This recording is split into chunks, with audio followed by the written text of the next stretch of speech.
बात नहीं, लेकिन हम चाहते हैं हमसे भी अच्छी दोस्ती कर लीजिए, सप्लीमेंट्री कॉम्प्लीमेंट्री हमारे साथ रिश्ते बना लीजिए। जरा देखिए और सुनिए। That we respect your relation with India, that's perfectly fine, but we also want to build very strong relations, and these relations will be supplementary and complementary. This relationship would be supplementary and complementary। और उसमें आप देख रहे थे ये we want to build a relation, your relationship with India we know and that's fine, but we want a relation with you which is going to be supplementary and complementary in nature। और इसके जवाब में Putin ने एकदम ठंडा जवाब दिया। उन्होंने कहा कि हाँ ठीक है, बहुत हमारे आपके बीच में भी रिश्ते रहे हैं, लेकिन कई वजहों से कई परिस्थिति ऐसी होती है सर्कमस्टांसेस जिसमें हमारे आपके ट्रेड जो हैं उसने डाउनफॉल देखा है। मतलब पूछा गया था कुछ और पुतिन ने एक तरीके से बोला कुछ। ये बताता है कि कितनी गंभीरता से पुतिन ने उनकी बातों को लिया। लेकिन देखिए सर, डेस्परेशन देखिए और हिमाकत भी देखिए।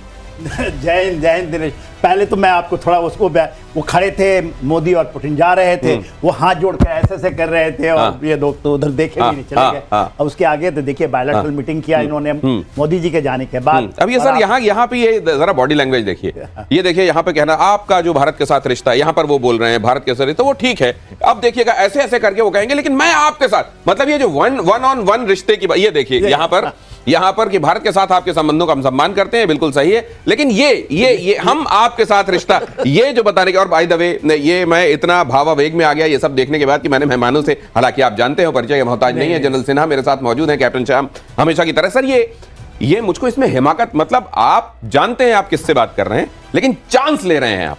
देखिए क्या प्रॉब्लम क्या है, आज के दिन में चाइना भी इनको थप्पड़े मार रहा है और आप देखिएगा सीपैक के ऊपर में भी बहुत सारी चीजें आ रही हैं कि सीपैक 2 तो खत्म हो जाएगा। अभी इनको लगता है कि किसी तरह मेरी पैरवी कर दो वहां पे चाइना के पास में, और वो तो भारत से बहाना बना रहे हैं कि हमसे दोस्ती कर लो। कहीं एक बार ऐसा भी आया था, चाइना ने कहा था कि पाकिस्तान, और उस समय जो ये थे इमरान खान साहब भागे थे 22, यदि आपको याद होगा 2022 में ये यूक्रेन वॉर जस्ट शुरू होने के पहले दिन वहां पहुंच गए। उन्होंने पुतिन ने कहा कि ठीक है हम मिल तो लेते हैं मगर आप जाइए। और उसके बाद देखिए उसके बाद घटता ही गया। एससीओ की मीटिंग हुई है 2 बार, अस्थाना में हुई, उसके बाद क्या अस्थाना के बाद इनकी बहुत ज्यादा और कुछ नहीं। अभी एब्सोल्युटली आपको पता है मोदी जी हैं तो इनके तो रास्ते कहीं के नहीं। मैं बार बार बोलता हूँ, न घर के न घाट के, कहीं के नहीं रहेंगे।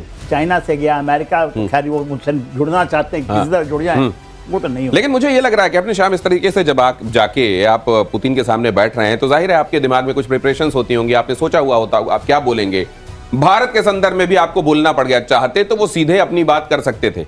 उन्होंने पहले ये बात अंडरलाइन की कि हम जानते हैं आपके और भारत के रिश्ते क्या हैं और उनसे हमको कोई समस्या नहीं है, लेकिन हम ये चाहते हैं कि हमारे साथ भी आप रिश्ते वैसे बना लीजिए। तो इसमें 2 चीजें दिखाई देती हैं कि वो अंडरलाइन कर रहे हैं कि भारत और रशिया के रिश्ते कितने प्रगाढ़ हैं, और दूसरे फिर एक हिमाकत और एक चांस भी है कि हमसे भी तो रिश्ते बना लो बरखुरदार। धन्यवाद बहुत दूंगा मैं शहबाज शरीफ जी का कि उन्होंने ये एक्नॉलेज किया है कि ऑल वेदर फ्रेंड रशिया हमारा है और रहेगा, और इससे वो घबराते हैं और अब समझते हैं कि इसकी संजीदगी कितनी ज्यादा है, और इसलिए वो कहते हैं कि हमें भी अपना लीजिए। तो ये बात हमारे फेवर में है।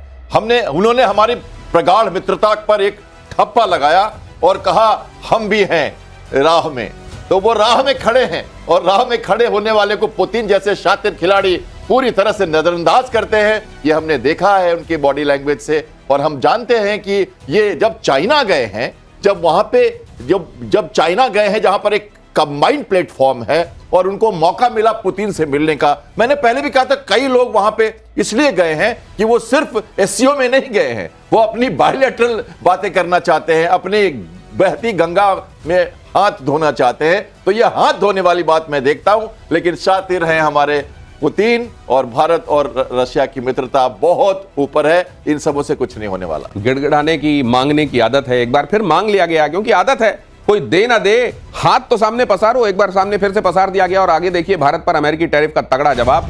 पुतिन ने भारत को दे दी तेल पर बड़ी छूट। भारतीय रिफाइनरियों के लिए कच्चा तेल अब और सस्ता, छूट $3 से $4 प्रति बैरल कर दी गई है। मीडिया रिपोर्ट के मुताबिक ये नई दरें सितंबर अक्टूबर में भारत को भेजे जाने वाले तेल पर लागू होगी। ये तो सर ट्रंप ने जो अपने लिए खुद, एक्चुअली उन्होंने खुद तैयार किया है, अपने लिए एम्बैरेसिंग सिचुएशन खुद तैयार की है लेकिन ये फर्दर एम्बेरसिंग इतनी होती जाएगी उन्होंने सोचा नहीं होगा। देखिए सोने में सुहागा हो गया। आपका 1,50,000 बैरल आता था पर डे, उसको बढ़ा दिया गया 3 लाख बैरल पर डे आ रहा है। और कह रहे हैं आप मंथ एंड में इसी सितंबर में या अक्टूबर में 5% की छूट है 3 से 4 डॉलर पर।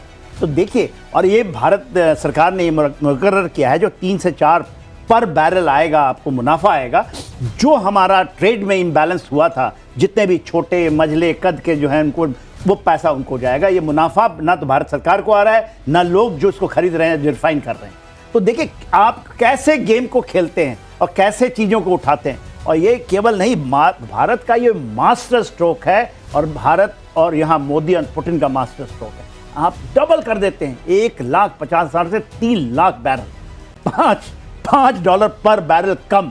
तो आप सोचिए क्या चीज़ है। This is called the tariff. कोई कहे कि टैरिफ किंग अधिक कहता है भारत को, तो ये बहुत सही है।